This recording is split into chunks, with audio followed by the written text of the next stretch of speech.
All doctors have read it. Has there ever been a time when you were in public and saw a person with a serious medical illness that was unknown to them? If so, did you advise them to get it checked out? My little brother is diabetic and has been since he was 5. We did lots of research and learned how to scent train diabetic alert dogs to smell his blood sugar.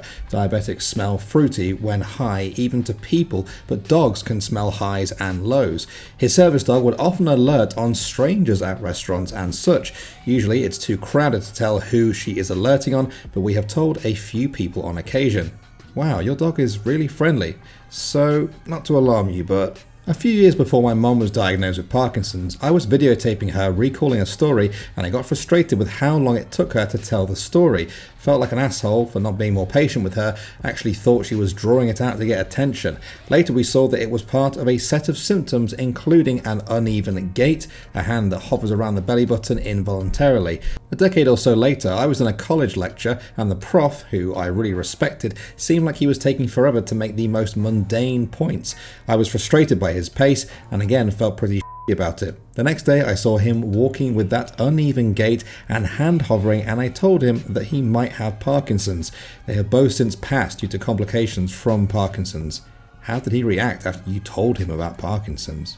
Someone approached my uncle at the beach and told him his yellow thighs were indicative of a liver problem. It was, and thanks to that he caught it in time to help reverse the damage. Yellow skin is usually jaundice. People with severe cases will appear to glow. Once saw a patient with end-stage liver disease that honest to God looked like she'd been coloured with a yellow highlighter. I was hanging out with a buddy, doctor, in a bar, and the bartender's eyeballs were very bulgy. He mentioned that his thyroid could have an issue and should seek care. He ended up being correct in his assessment. I took my 18-month-old son in for his well-child checkup with our regular paediatric doctor. While we were talking about the child, she stopped talking and asked if she could touch my neck. She told me I needed to have some blood tests done and see my regular doctor. She made me promise to do it by next week and she was going to email me and make sure I did it. I took her advice and it ended up being hyperthyroidism. Had 2 rounds of the radiated iodine to kill my thyroid. The kicker of the whole story is I was a surgical nurse at the time and frequently worked with our thyroid surgeon. I was very symptomatic at the time, hot and sweaty, irritable, losing weight very rapidly as well, and never put it all together. When I was young, around 12 to 13, I started to really annoy my parents because I'd randomly make a grunting sound.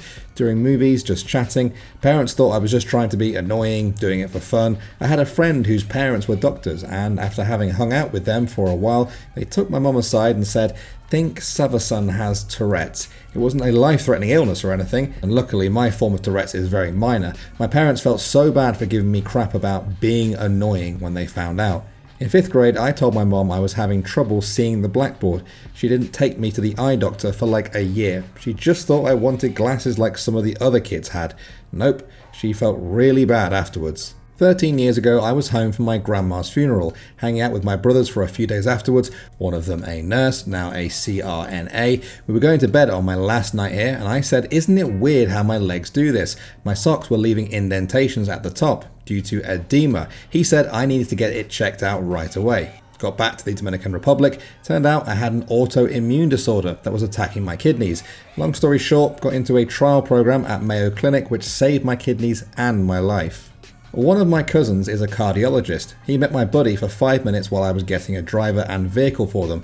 No idea what was said, but my buddy saw a doctor. Turns out he had a heart problem and eventually had to get a valve put in. So I can hear your murmur from outside your body, so that means you probably need to get it checked out. That cardiologist, probably. My grandma was in hospital for some unrelated issue. Some random doctor walks by, stops and asks her if she always had a nose and lips that big. At first she got really mad because he was so direct, but after he explained he was writing a research paper about acromegaly, a rare form of a brain tumour, and recognised the symptoms with her. Fair enough. After a checkup, they found the tumour, removed it, and now my grandma, still well over 10 years later, is part of that research paper. I went to an endocrinologist about a benign tumour on my pituitary. The doctor seemed arrogant and dismissive and was really getting me angry, so I started using my hands a lot, gesturing in my frustration. He stopped me and looked at my hands. Then he told me to take off my shoes and socks so he could look at my feet. He said, "Do you have carpal tunnel? Do you snore? Do you have oily skin?" Yes, and yes. None of those seemed related or bothersome. He said, "Yeah, you have acromegaly. That tumor is secreting growth hormone. You have to get it removed." Thank goodness for annoying doctors. A family member is a doctor, and a man in his 60s crashed into their parked car. The man said he wasn't sure what had happened, that he must have been distracted. He was speaking and acting completely coherent, but a bit upset, understandably. My family member suggested he should see a doctor and ask for a brain MRI. Turned out he had a brain tumor and passed away within 6 months. That's sad. The first time I met my dad's best friend, who was a nurse, he introduced himself and then told me I had chickenpox. He was right, and that's when I learned you can get chickenpox twice. What was the conversation like? "Hey, I'm Michael, and you have chickenpox." More or less, actually. I didn't even know he was a nurse, so I was super freaked out.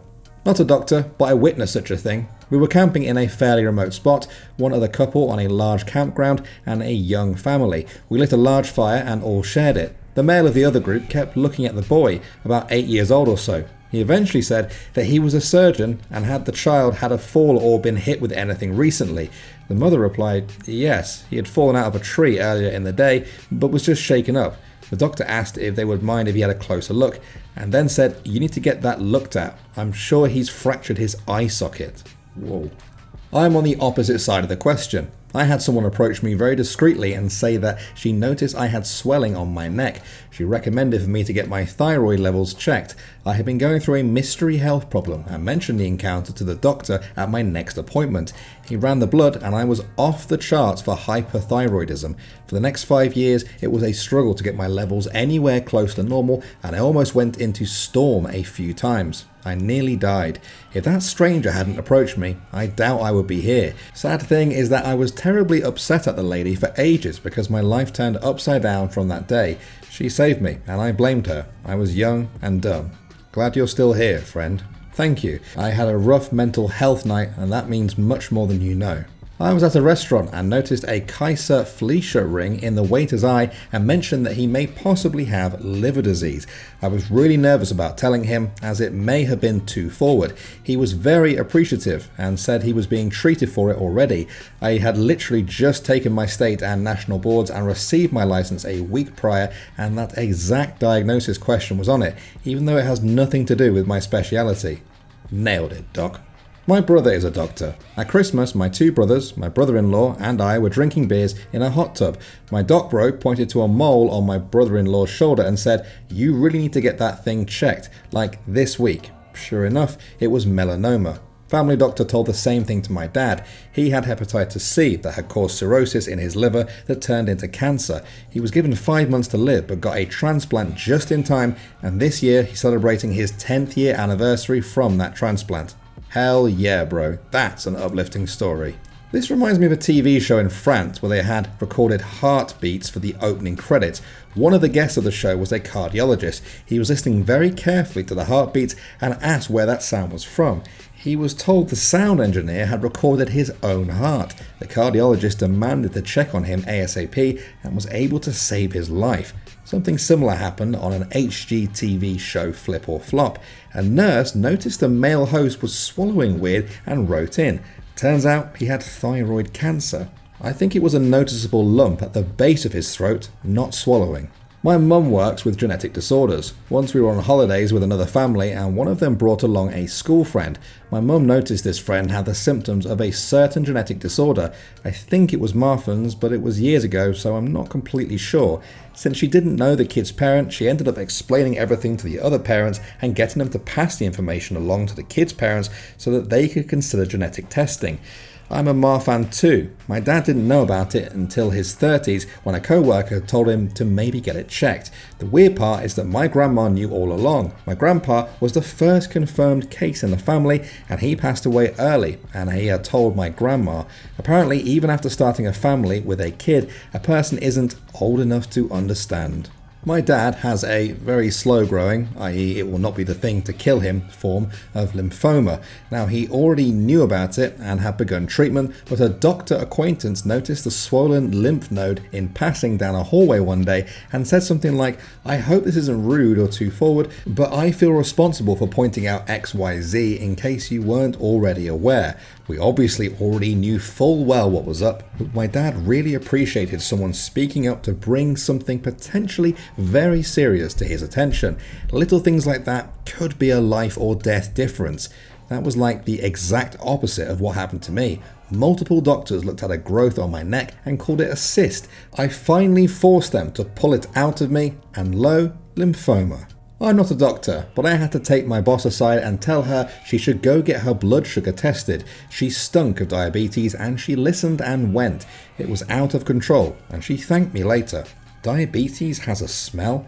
Yup. Type 1 diabetes can smell like acetone or a sickly sweet smell. Some weird dude walked up to my wife and I at the mall. We had our 2 young kids with us. He explained he was a doctor and noticed something with my daughter's facial structure neck. He suggested we see an ENT. We did. She had a tumor near her ear and had multiple surgeries. She's healthy today. Never saw the weird guy again.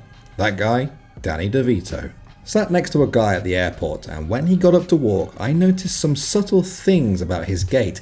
Then I paid more attention and saw reduced facial expressions and reduced blinking, and finally got up the nerve to start small talk and eventually asked if a doctor ever mentioned Parkinson's disease. There are a few things that mimic PD, but he did have it in his family. The situation was awkward, and he did thank me and said he would get checked out, but in retrospect, I should have just let it be. There isn't a cure, and I at the very least caused him anxiety. At worst, I could have ruined his day and vacation. He would have been diagnosed eventually and started on treatment. I've also told people to get a mole checked out. That's a fairly low risk conversation. I think a lot of doctors notice things regularly about others and don't say anything for a number of reasons. This happened to my dad. Someone saw him walking and told him he probably had Parkinson's. No family history. Now there is.